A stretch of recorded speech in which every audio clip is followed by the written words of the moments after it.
Hey everybody, my name is Meagan Keane and I am part of the Pro Video team at Adobe.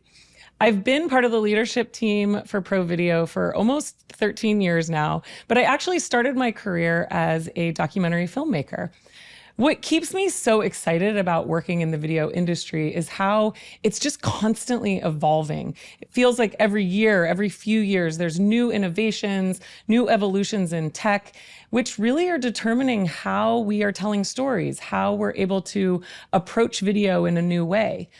The newest topic du jour is AI, and with it come a lot of considerations, things that we really need to be thinking about in terms of how AI is going to impact the industry and the people who are working in it. And that's why we're here today.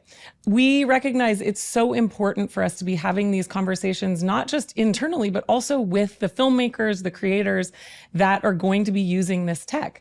With that, I'm so excited to introduce Peter Quinn and Desire Lacap. Thank you guys so much for being here with us. Of course. Yeah, happy thanks to be so much. here. Yeah. So I think it would be a great place to start for you guys to just give a little bit of insight into what kind of work you do, how you got started in filmmaking. Peter, why don't you start? I have spent, I can't believe it, it's 20 years in sort of mostly agencies. So, little design houses, video production agencies, and then kind of more opening up into my own thing in the last 5-10 years. But I've been one of those very stressed people behind a computer, just trying to get as many videos done every day. Everyone knows the story about stressful video production agencies, and it's just been my story for a long time. So I've always been really interested in getting things done more efficiently and, just trying to finish my work so I can go home at the end of the day. Any particular projects that people might recognize you from or, collaborations that you've recently done? During COVID, I got some more opportunity to spend time on my own personal projects. And I had a couple of strange opportunities where, for the first time, like videos really going viral for the first time and getting, hundreds of thousands and a million, and then doing this one video that got, millions and millions of views. And this is really new to me. So I finally thought that, all right, the internet is telling me I'm good at this and keep going. So I really leaned into it and just sort of went down this path of my own brand of playful VFX. It didn't take long before I got a little celebrity. Basically, the first thing that happened was like Snoop Dogg just drops in my DMs one day. Snoop, ever heard of him? Yeah, but when it happened, I thought it was like not real. I didn't believe it at the start. I was like, went and checked. No, sure enough, verified tag. No, this is the thing. He's got all the followers. What? That became basically a conversation about, hey, I like these like interesting visual effects things you're doing on Instagram. Do that for me. Which then became like making a music video for Snoop Dogg from nothing. Like I just made strange VFX Instagram things, and now I'm at Snoop Dogg's place making a video. So awesome. And then from there, it's just gotten like even crazier with different celebrities. So, I don't want to be that guy who name drops, but Michael Bublé jumped in, Will Smith was a thing, Camila Cabello, and a few other ones. But you get the trend. Basically, I was hearing from the universe that, hey, whatever you're doing, keep doing it. Totally. So interesting concept. That's what I leaned into. And Desiree, how about you? What are some projects that people might recognize or things that you're proud of? First of all, I want to commend you for that. That's amazing. I think it's a lot of confirmation for what you're doing. So I'm happy for you. Yeah, thank you. Recently got into narrative filmmaking. I think the beginning of this year, I was very intentional with, okay, I want to get more into narrative. I wrapped up a feature documentary that I also shot and edit. I fell in love with post-production. That's how I got into the whole filmmaking world. But a year and a half, 2 years ago, I started to develop an eye as a cinematographer. So I was like, okay, I really want to dive into work as a cinematographer. So I've been more recently working on narrative films, still some music videos. And the exciting one is a music video I'm working on. And it means a lot because the artist itself, she's also Filipino, and the backstory and intention behind this entire project really hits home for me. There's so many projects that I've worked on, and I feel like sometimes I need to make a list because it could be so easy to not celebrate yourself enough. But it's like, okay, let me sit down and think about what it is that I'm working on. Last week, I was doing social content for Alicia Keys for the second time. So I think that was a pretty big, also confirmation with okay, I'm on the path that I need to be on. And as I continue doing the work, then there's so many opportunities that continue to fall into my lap in a way. I think we're all pretty similar in terms of that. Like I fell in love through post-production because I feel like when I knew that I wanted to go into filmmaking was when I was in an edit bay and looked up and like 12 hours had passed and I didn't even know how that had happened. And I was like, oh, like maybe this is my career path. Like maybe this is what I should be doing. There's a dark side to that too. It's so true. It can get dark. Yeah. It's so true. Well, so I'd love to hear a little bit about how you guys are already starting to incorporate AI into your workflows. What tools are you using? How are you starting to weave it into the work that you're doing? The first thing I think about is RotoBrush 3. A lot of what I do involves having to at least cut out, say it's myself or the artist, whoever it is. So bare minimum, I'm at least doing one significant pass of roto, which in the past has been hugely laborious. Like sometimes weeks of roto with no exaggeration. It can just be like a 1 or 2 minute video and you can literally invest weeks of your life in just, depends on what your standards are, but I have really leaned into RotoBrush as just a way to get that done faster. On the slightly more pedestrian non-VFX side of things, things like the new smarter captioning that's inside Premiere has been massive. I probably use it like every other day, having tools that are so powerful just sort of sitting alongside the timeline that just is, there's no round trip. It's just boom. And I've got captions for, a 10-minute video. It's stuff like that is massive. We talk about AI in two different buckets. So there's like assistive AI that is more sort of removing the tedium, doing those tasks that nobody wants to do, really boring, and sort of removes that. And then generative is obviously the net new pixels, net new waveforms, stuff that's newer to the scene.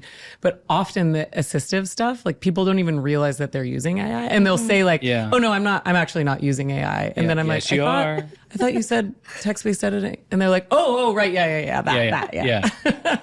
I mean, I feel like the generative AI stuff is the stuff that gets the headlines, right? That's the stuff that people have been talking about. And when people, especially in the creative world, when people say, oh, like here we are in 2024, what's this going to be like in 25, 26? And they're right, it's going to get better and better and better. But really, as someone who spent all those dark years in a basement in the video production companies just trying to get home early, I want the assistive stuff. I want to sort of interact with my computer in a way that just maintains flow better, and a way that stops me coming out of the creative flow and then has me going over here to do whatever process. So all of those assistive things are really what I'm watching. Like I just want to get more done and go home early. And that's mostly the camp that you're using right now in your workflow, right? Yeah, like I'm going to probably say this a few times. Like I see AI as an assistant editor without actually having one. For example, with this music video I just shot, I'm on set, or even during the pre-planning process, I'm like, oh, you want an overhead shot? It's 3 ladies, you have fabric going around, you want it more wider? Okay, cool. Like we could use generative fill for that in Photoshop to expand the frame. So I'm doing that a lot in so much of my simple content. I could take this simple static shot that I filmed by myself and I could frame within a frame or create like frames within the shot itself. But I also use, and I love, this is my favorite tool, is the auto transcribe. Like I remember typing away or having to pause, type.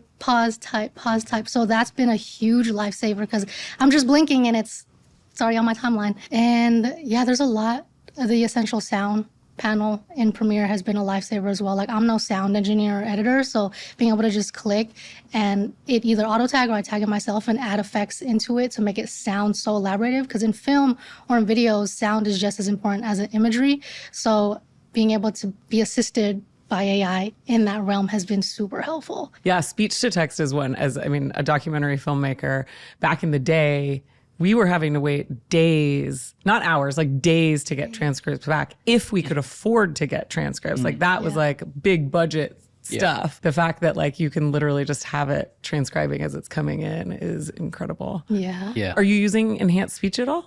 Sometimes, but for the most part, I'm pretty intentional and mindful when I'm filming audio. but I think I've used it once and it was actually pretty on point. I used it this Very morning. surprising. Oh, you did? Yeah, I used it this morning on something I'm working on that I can't even blame anybody. I shot it on my phone. So it wasn't like, who shot this? So it was my fault and I was too far away. I should have boomed in. But got a pretty good solve in terms of reverb. That was my problem. I'm like too far away. The room's echoey. I can actually hear my dog walking in the background. Again, my fault. Well, the dog's fault. Being able to just hit that button and get, a really good result with, dialing it in to try to find the natural point. Like that's huge that it's right there. Yeah. It's interesting what you were saying about generative fill too. One thing that we're hearing a lot is that an aspect of AI that's really helping people is there have always been, the capabilities to do what you're doing with generative fill, but you had to have big budgets. You had to have, the resources to be able to do it. And sometimes it's just to get the concept, right? To like see, like, is this going to look the way that I think I want it to look, like to do some of that testing. And I remember, as we were preparing for this, you were saying that a lot of the AI stuff for you comes in even in pre-production when you're just trying to like creatively concept what it is that you're planning. Yeah, it's kind of like a creative partner in a way, because I'm like, okay, well, there's a shot that we did. There's an element of rain in this music video, and we just shot in a studio, lit up the background. And I was like, in post, it's looking a little plain. So I'm like, okay, well, I want to have her in an alleyway. So I'm just typing in the prompt, and then it kind of fills it in for me. And I mean, hey, like it's a really great feature that I always use to elaborate the overall picture, because something so simple could be elaborated with the use of that while still being authentic to what it is that I do or bring to the table. Sometimes you can get a happy accident as well, where like something will just happen in there. It just sort of, as part of the fill that it's coming up with, it'll throw in like, I don't know, a tree or, something that like, actually, I'm going to go with that. Like, I didn't think about that. It just like throws in something random that it's pulled in from the ether, and you think, okay, I'm going to go with it. So we were talking about sort of that aspect of losing time in post-production. So you look up and you're like, oh my gosh, hours have passed. And you were saying that you're the most excited or really tracking a lot of the assistive stuff. And my guess is that because those are the things that sort of take you out of the creative flow. So can you explain to me what that means? Like, what does that creative flow feel like, look like, and why is it so important to not be sort of pulled out of it? Say I was a painter and I've got something in my mind and I want to just put it there on the canvas. Like that to me is a situation where flow is, at least on a practical level, very possible. You might have your own mental things to deal with, but you can sit down with your brush, make it happen. Video production, not so much, because you've got a vision, X, Y, and Z will happen, but inevitably in between X and Y and Z, you got to come out, go and find, say it's a stock photo, or say it's like I need a texture of brick wall for whatever reason, or sometimes it's sort of mundane media management or some sort of aspect of dealing with just the world of video production, and it's different every time. That to me is something that just takes me out of flow. I want to go X, spend my time there, really just using the creative part of my brain to get it out onto the canvas. Y, and then just like, start to basically work my way through what's in my head, getting it out there. I think anything that helps me not break that flow, like use noise reduction right here inside, or I can, like you said, I can get all the text titling done right here. I don't have to stop for a while, email somebody, wait 2 days. We're done with that. I just want to sit down, 1, 2, 3, export. Everything I want is something related to that. I just don't want to go anywhere else. Yeah. How about for you, Desiree? Yeah, I think I would have to agree. Like my state of flow as an editor is literally being in my own world, like imagining my own little hub, and nobody's allowed to come into it except when something like very tedious, something that I'm very, oh, well, I could just do that like that, but it does interrupt the creative flow. Because to me, I literally question this all the time as I'm editing. I'm like, what time is it? What did I just do? Because I'm just so much in it.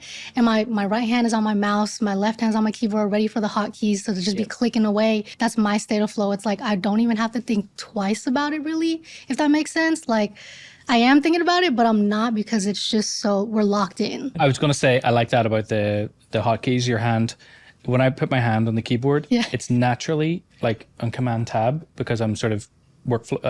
The workflow is jumping from usually After Effects to Premiere or Photoshop or whatever. So I'm doing, doing. But also because I've been doing this for 20 years, I was doing video production before all the computers were ready for it. So it's on Command S. So I'm just always like, anytime I'm happy, I'm just Command S. I'm not losing it. Yeah, no, for real. Because I've been burnt in the past. But yeah. We're fixing that. It's better now. Yeah, it's so much better than it was. Way better, It's so much better now. Yeah, I mean, like, I kind of equate it to what happened to you earlier, where you're like talking and then you're like, wait, what was I saying? But in a creative flow, it's almost like it's not even just the next thing that you were saying, but like the next 5 things are sort of coming. And once you break that, it's like gone. Like there's no getting it. Yeah. Yeah, you're thinking a few moves ahead. And I mean, video production, the dream is that everything is there. And I think clients think it's this way as well. They just think, well, just get all your things and just drop them in the timeline. Put the little rectangles along the thing and like, just give me the video. But it's not. There's so many reasons why you have to come out for audio or extra assets or, you know, whatever it is. There's so many reasons why you need to come out. And especially if you're doing a project where you've got an After Effects and Premiere workflow. I like bouncing between those two, but like I have flow between those, you know, with the, you know, just tabbing over, that's okay. But there's so many reasons that flow can be broken. It's so precious. That's where you get the good stuff done. So what are you guys most excited about when it comes to like the future of AI as you're looking forward? I mean, it's crazy because I feel like historically when you talk about looking forward to the future, it's like 5 years, 10 years, but I'm literally like in a year, what do you think it's going to look like? What are the things that you're most excited about getting tackled with AI or Gen AI? I look forward to just breaking down this barrier between what I'm trying to get done and my hands and my head. I mean, that is a sort of an improvement in the flow conversation too, but I look forward to those little improvements to just make things a little easier, like save me 0.2 seconds when I go and try to do something. I don't know. I'm interested in basically just getting more things done faster and not fighting the computer with it. So anything that just sort of greases the wheels and makes things happen quicker, bring it on. You've been kind of alluding to it throughout this conversation, is this idea of like media intelligence. And it's interesting because I'm also like, you know, started my career over 20 years ago. The first time these kind of revolutionary thing, that shift from film to digital, and the shooting ratios and the amount of content that you guys are working with these days is just insane. And talk about something that's going to take you out of your creative flow. Is that like, where was that one take that I remember being really good, and how do I find it, and Yeah. I feel like you just remind me of this fourth wave industrial revolution that everyone's talking about, where we're at the stage where it's just happening and we're having the conversations like, should we be scared of this? Should we embrace it? But, you know, like those conversations were had with like the invention of the internet and like the telephone or like the Morse code or whatever, wherever all these like advent of these other industrial waves came from. But I just like want to get more stuff done. So I'm just not scared of it. I'm glad that I'm like in my 40s. And so I'm like, I've got one foot in retirement, so I'm not super scared of it. Or at least I'm planning that. I wouldn't like to be 18, you know, getting stuck into this, but I'm just very keen to see this whole thing explode. The thing though is like 18-year-olds are going to learn how to master it and be like, this is just another, I mean, that's what I think it's going to be, another tool that you just, you know, we're going to be like our parents who are like, how does this iPhone work? Yeah, I feel like, why can't I? what I think sitting here today is, oh, I'm going to get the same amount of work done in the same time and get out of here earlier. But I think there's probably going to be more of a tendency for like the 18-year-old just gets used to making like 30 videos in a day because he can just like bop them out, you know? So maybe that's what happens. People just make more stuff, which sort of makes me a little bit sad. You know, like, but maybe it's that they spend more time in the creative part of it. Okay, that's true. That's true. That's what I hope happens, and not just like a sort of the McDonaldization of videos where you just like, here's 30 videos, you know, and that just becomes the norm. I hope there is more creativity, and I hope that it is a catalyst for, you know, the people who embrace it to make more stuff. What about you, Desiree? What are you most excited about in the coming future, whether it's a year out or even like 5 years, 10 years? I'm excited for a lot. Like, there's so many things adapting, and it's adapting quick, and these things are happening so fast, right? Touching on the point of people being too afraid to use AI, I honestly think there's always this like balance of AI's input and the human creative input that I think that's in the middle. People are too afraid to use because they're afraid to lose the authenticity of them as a creative. But it's like, for me personally, you're telling yourself like your ideas are too small because my ideas in here are way too big for AI to even think of. So it's kind of like I'm super excited for AI to do very much assistant editing, maybe even like putting together some type of rough cut where I could go in and really tweak it up, because that is something that I'm looking for even in my content or films today. It's like an assistant editor, and maybe I don't have a budget, but it's like down the road, a year or 2, 5 years from now, like AI is helping me in that way, and I'm going in and putting on the finishing touches, even to the point where maybe color grading is a thing. Like I mentioned, I think we were talking about it, like, although I love color grading, what if there's a way where AI could read the footage and the emotion that's happening on screen and then kind of implement the certain color or tone that certain emotion the filmmaker's trying to portray with that. Talking about 50 years, maybe it'll be crazy that AI produces the entire film. I mean, I wouldn't be surprised if like that becomes a thing, but then again, there's a lack of like human creative input. But yeah, I'm excited for a lot of things, and I think it's a win-win in a lot of senses. Like there's that fear of like, oh, are they gonna take my job? Like, I don't think so. It's always gonna be an assistant for you, or creative partner, or anything like that. Yeah, so how important do you feel it is to participate and to pay attention to these conversations that are going on? I feel like it's so significant, and you could probably, for at least another decade, you could probably, make things work without even exploring those things. But I think every industry is going to be touched by AI in some way. Like our phones and our computers are already going to be doing more for us in like a couple of months when the next OSs come out. And it's just a matter of time before our relationships with what's on our screens and how we interact with computers, like that whole thing with like the Apple headset and being able to use your hands. Oh my God, like I don't know what I would do with that, but it's much better than this goofy thing with your hand. Like that's better. And like what I don't even know what they've done with like the eye recognition with like, I don't need my mouse anymore. I'm like, all right, my eyes are there, so we're done with the, you know what I mean? Like how I talk to the computer.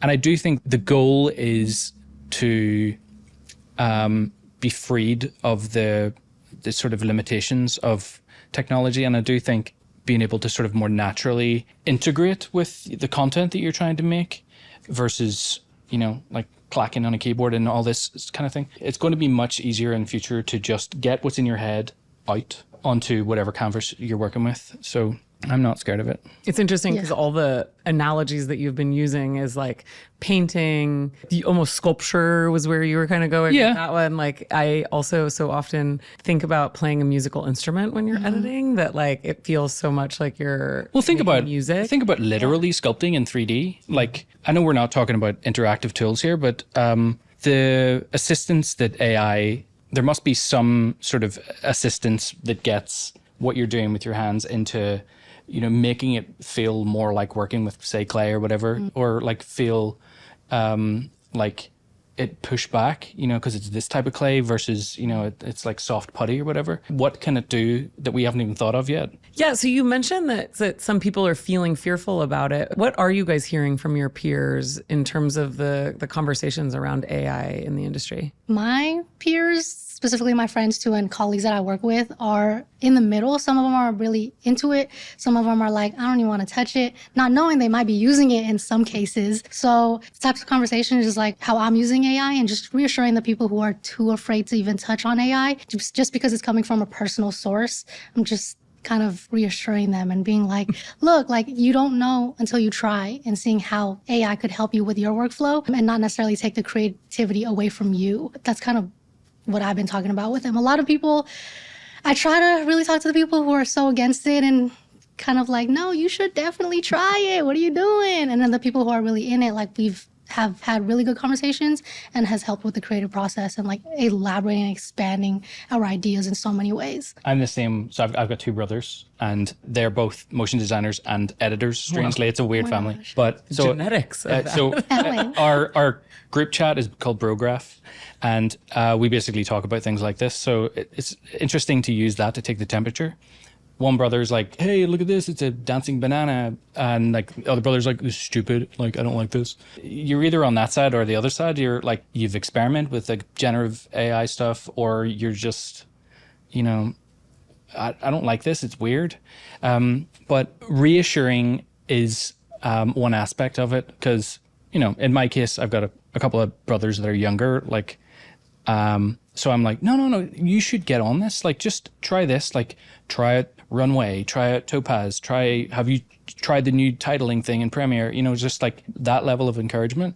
And, you know, you don't have to go from like, I've never touched AI to like, you know, somebody who's like breaking barriers in AI. You just have to kind of go with the flow and like, I'll try this.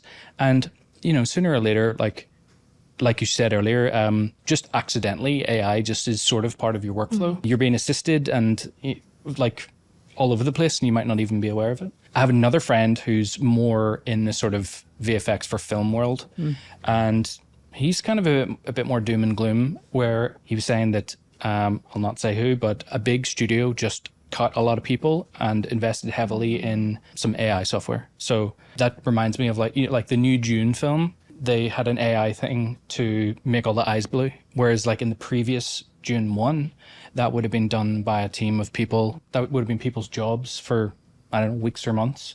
But now it's like, and we're done here. Yeah. So from a jobs perspective, that's a little, I don't know what we do about that.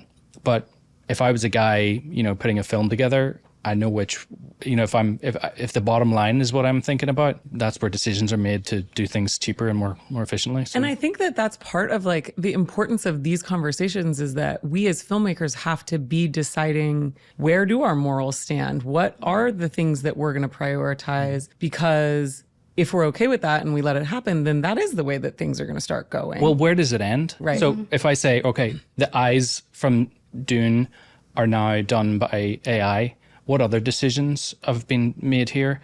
And then at what point are we watching something that's being slightly made by machines, and where's the heart in that? I would be a little nervous that we start to lose the craft and lose, I mean, how often do you watch anything and be a little bit tickled by like a decision somebody made? Like I have often said out loud, like, I see what the editor did there. Totally. That was clever.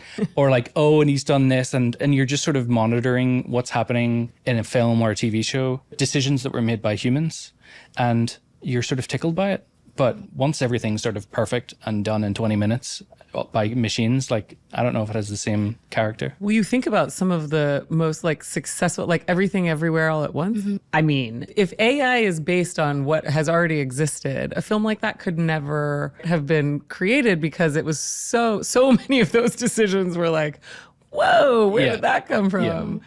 And so what are we risking giving up if we don't have these conversations and ask these more sort of ethical, philosophical questions? Desiree, for you, what are some of those ethical questions that rattle around in your brain? Yeah, I mean, as you're touching on that, it's like the balance, as I mentioned earlier, between AI and the human creative input, because we don't want to lose that human touch. I think it'll be a tool to help elaborate ideas. I think it goes to creative integrity and authenticity, and just making sure that like we're having conversations around like, are we using AI for this, or do we bring somebody on with just as much talent as like budget, or is it, you know, it's just this fine balance. And it is a tricky subject, and I can see why people are so fearful of it. But I think the biggest thing for me is creative integrity, and having these, if AI is implemented into softwares, still having or allowing users to have creative input. Of course, I think it's doing a fairly good job right now, but just having an option to not have AI fully generate something, but like having the creator's input in that. I think one example I could think of is with generative fill in Photoshop. It's a great thing. We're still thinking of the prompt, we're putting it in. And then if there's sliders or tweaks on it where I'm like, oh, I like this part of what you just did for me, AI, thank you. But like, how could I add something here or take this off here without having to layer it together and then blend it in myself? But then it is that balance. So yeah, I'm very much in the middle. Like, yeah, you just reminded me of, okay, this might sound dumb, but somebody goes to a gallery to see the Mona Lisa or something. I mean, they lean in to see the brushstrokes. You lean in to see like what the guy did. So why would you do that?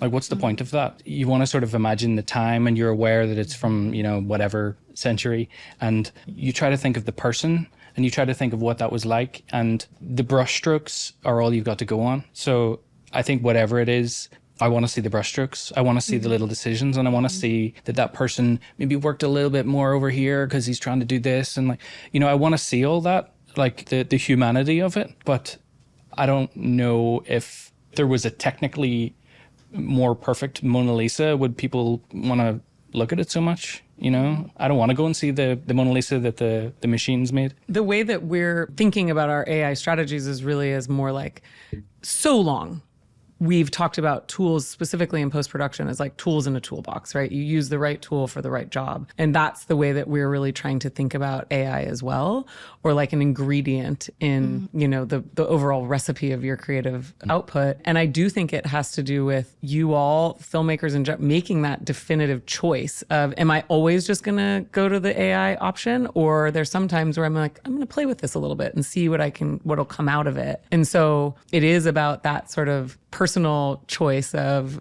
am I going to use this crutch all the time, or do I want to continue to have those brush strokes? Yeah. Sometimes. Thinking about it like a tool is where you have to go. Like, it's one of the things I have in my arsenal, in my toolkit, that I'm going to pick up. Right now, I don't have a more creative, artsy-fartsy way to denoise footage. I'm going to go with the AI thing. But I'm doing that because my overall vision is over here, and like, it needs it all nice and clean because of, you know, my vision. It's just another tool. Well, how often are some of the coolest things that you come up with, or the most sort of like non-obvious choices, come out of like some obstacle where you're like, oh man, like I don't have enough to fill that spot, or I didn't shoot this exactly right. And then you have to start kind of like, okay, problem solving. And sometimes that's where the coolest stuff comes from. But sometimes it's like just a massive waste of time because you're like, I just want to move past this. Yeah, the whole thing about like the creativity being in the limitations, or the tight parameters that you've got to work with. Like, what did this person do? Because the canvas ends there. It like, maybe I haven't decided yet whether the AI of 20 or 40 years is going to be super assistive or, you know, destructive to that. I don't know yet, but it's interesting. So on the opposite end of the scale, why do you feel like creatives, filmmakers, video creators should be excited about AI and what it can bring to the industry? I think it's a really great tool to have. And again, like I said, this, you could do a counter marker, but it is really an assistant for ourselves in the creative process. Like, we're trying to stay in flow.